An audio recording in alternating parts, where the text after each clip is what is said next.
Dead Sea Shore, January 10, 1997.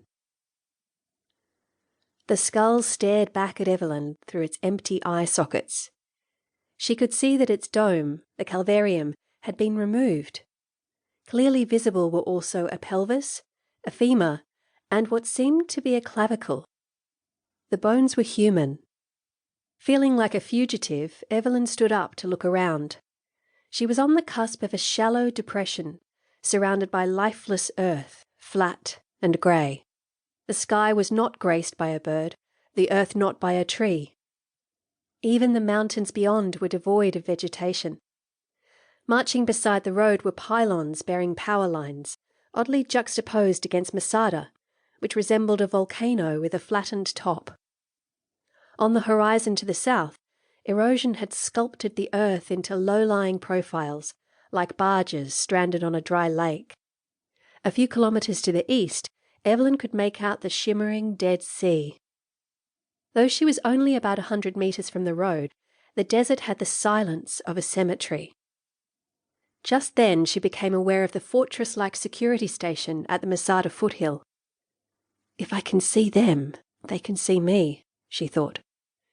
She went down on her knees to look again into the ossuary. It was about 1 metre deep, and there were other things in it besides the bones. Pushing herself back, she sat on her heels and put her hand on her chest. Her heart was racing, and she paused before reaching for the camera. This had once been a person who breathed, who played, who loved, she thought. The camera felt heavy, and getting the settings right took time. Activating the flash, she captured images from as far into the ossuary as possible without touching the bones. It was a reburial. Was it recent or ancient? Could there be an engraving? She started removing the soft earth around the ossuary. The earth was easy to shift, but kept falling back into the area she had cleared. Sweat was running down her face and between her shoulders. The sun was getting to her. It would make sense to return when it was cooler. Repositioning the lid, she concealed the ossuary with earth. Earlier, on her way back to Jerusalem after visiting Masada, she had left the road to get a good photograph of the mountain. Visiting the place where 960 people chose death over slavery had been an emotional experience. But this was eclipsed by the discovery of the ossuary. Now the rugged landscape unfolded around her as she drove through the Judean desert, following Route 90 along the coastline of the Dead Sea. She felt like a schoolgirl dazzled by her first crush. It is illegal to dig, but I have to, she thought. Once I tell them, the authorities would never let an amateur like me anywhere near this place again.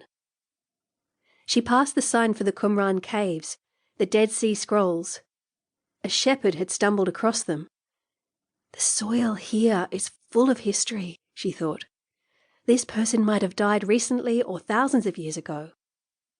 In the King David Hotel, Michael was just reaching for his shirt when Evelyn burst through the door of their room, saying, "I found a skeleton near Masada."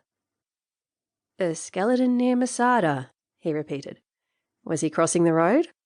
"I'm serious. It was in a stone ossuary." She sketched the shape of a rectangle with her hands. "I was photographing Masada when the rock I was standing on slipped from under me and rolled into a trough. When I looked down, I saw a straight edge. Nature doesn't have straight edges, so I brushed the earth aside. It was a lid. I tried to remove it, but it was stuck. I got the crowbar from the car."